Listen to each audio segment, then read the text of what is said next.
اللہ کے نام سے جو بڑا مہربان اور نہایت ہی رحم کرنے والا ہے۔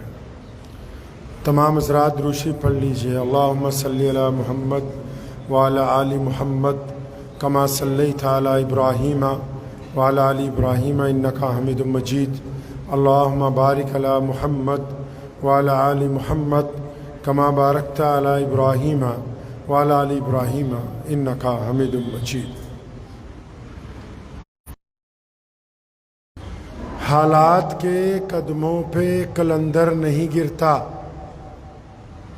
حالات کے قدموں پہ کلندر نہیں گرتا، ٹوٹے بھی جو تارا تو زمین پر نہیں گرتا، گرتے ہیں سمندر میں دریا تو موقع ہے آپ تمام حضرات کی کارگزاری کو داد تحسین دینے کا، لیکن اس کے ساتھ ساتھ صرف آپ حضرات کو ہی نہیں بلکہ پورے ملک میں جتنے بھی لوگ مسجدوں کا انتظام کرتے ہیں، مدرسوں کا انتظام کرتے ہیں، یا کوئی فلاحی NGO چلا یا کسی بھی ایسے عہدے پر فائز ہیں جس سے لوگوں کی تعلقات اور لوگوں کی توقعات وابستہ ہیں، تو ہماری یہ ذمہ داری بنتی ہے ہم سب کی۔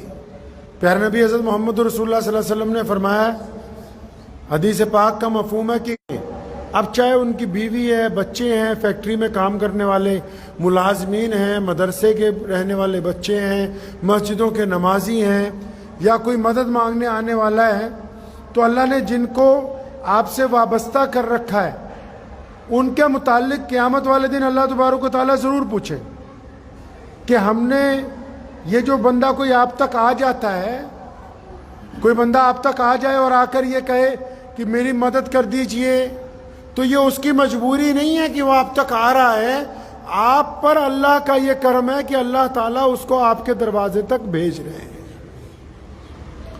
تو ہماری یہ ذمہ داری بنتی ہے جتنے بھی لوگ دینی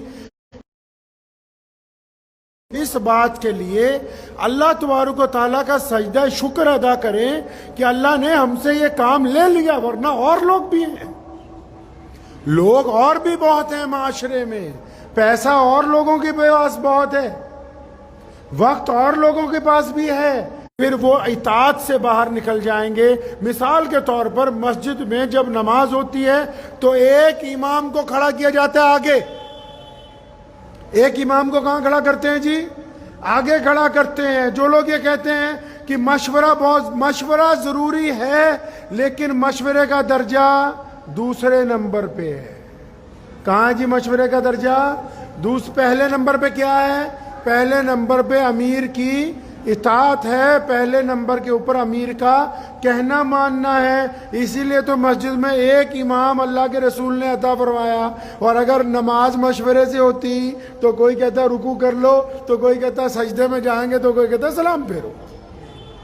تو پتہ یہ لگا کہ امیر کی اطاعت لازمی۔ دوسرے نمبر پہ پھر جتنے بھی احباب اداروں کو چلانے والے، ان میں دو عادتوں کا ہونا بہت ضروری۔ پہلی عادت جو اللہ کریم چاہتے ہیں، جو نبی علیہ السلام کی سنت ہے، کہ تمام کام حلم کے ساتھ، مطلب صبر کے ساتھ۔ قرآن پاک میں ذکر آتا ہے ایک جگہ، فرمایا اگر تمہیں کوئی آ کے کہہ دے کہ فلاں قوم نے تمہارے خلاف سازش کی ہے تو اس قوم کو مارنے نہ جانا، پہلے خبر دینے والے کی۔ دیکھیں کتنی خوبصورت بات قرآن شریف نے کی۔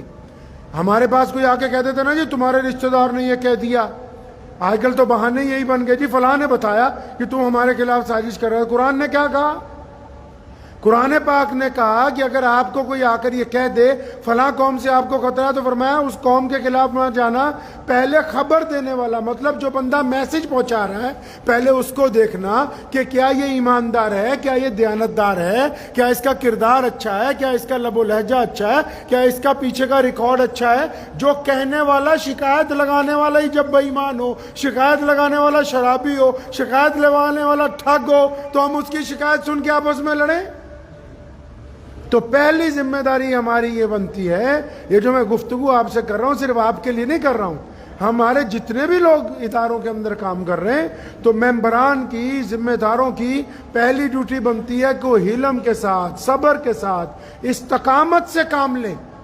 اللہ تعالیٰ نے پیارے نبی صلی اللہ علیہ وسلم کو جو جماعت عطا فرمائی اس کی سب سے بڑی خوبی پتہ کیا ہے؟ صحابہ اکرام نے کنتو پرنتو نہیں کیا، لبیک کہا، یہ نہیں کہا پوچھا کیوں.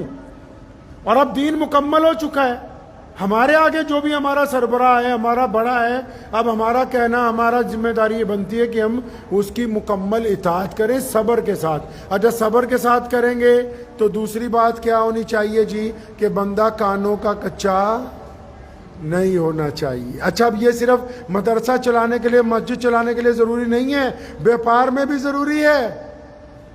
آپ کاروبار میں کچھ بات کرتے ہو، دوسرا بیوپاری آپ کو فون کر کے کچھ کہہ دے تو آپ 1 منٹ میں جس سے معاملہ طے ہو اس سے لڑ پڑیں، جا کے 1 منٹ بولیں نہیں نہیں نہیں نہیں.